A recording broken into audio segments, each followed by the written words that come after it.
We're here again today with Andrew Keating to continue our conversation about procurement challenges and share some strategies to overcome them. Today, we're focused on the fourth of 12 challenges, overcoming inaccurate data. Andrew, welcome back. Thanks for having me. Great to be here again.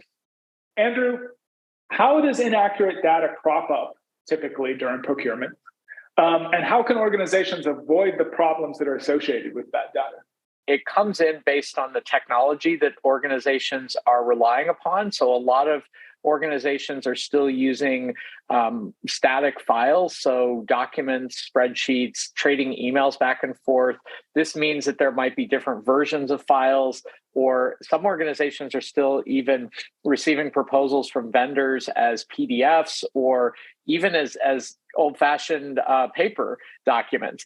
And so what can end up happening here is that you just have a lot of different flat files floating around in different versions. And that leads to these challenges with inaccurate data or confusion over what the accurate data actually is. And so the solution really lies in utilizing purpose-built software and a modern software as a service application that's accessible via the web. And this and software like this offers, data cleansing and validation features and really ensures consistency of the data. And this, in turn, makes sure that the data used for decision making is always going to be accurate and reliable. And by having access to that high quality data, organizations can move more quickly, they can make more informed decisions, avoid costly mistakes, and really ultimately optimize their procurement processes. Andrew, you talked a little bit about data cleansing and data validation. For folks who are not necessarily software experts, what exactly does that mean and what will it do for you? Data cleansing features really help identify and correct errors, inconsistencies, and duplicates in the data.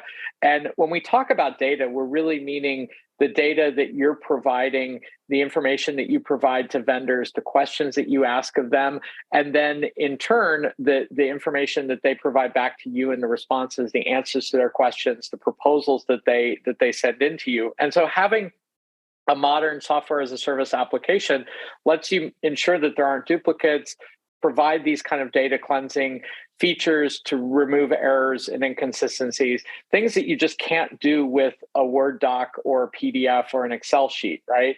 And validation features, on the other hand, ensure that the data that is being entered into the system meets predefined standards such as format and completeness. And so what we mean by this is that if you ask a vendor a yes/no question, you can actually specify that they must answer with a yes or a no. They can't answer with a maybe.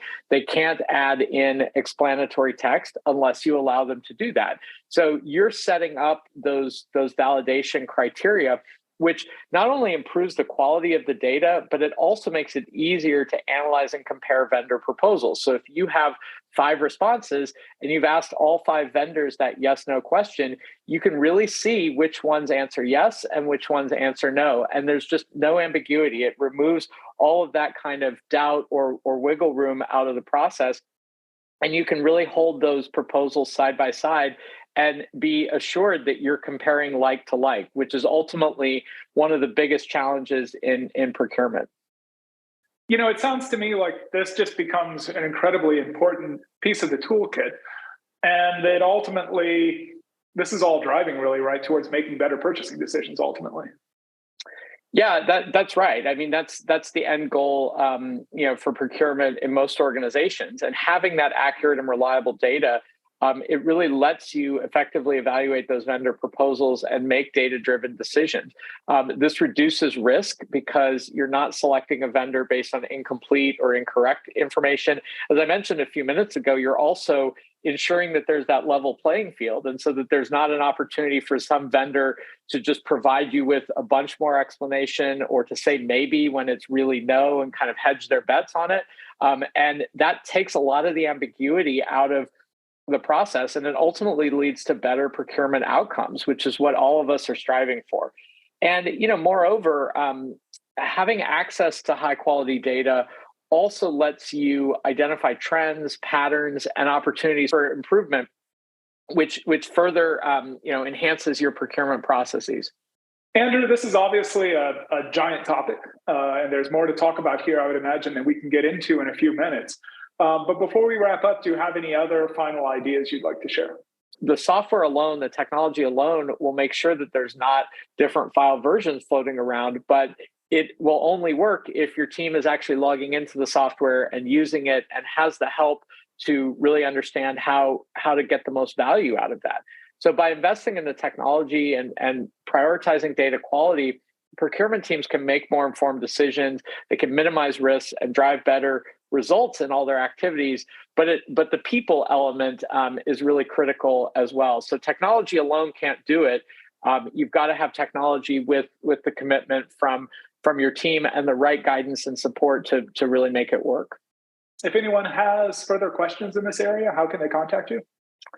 Yeah, absolutely. Would love to talk more about this. And if we can help with any of your procurement challenges, you can find us at popcornrfp.com.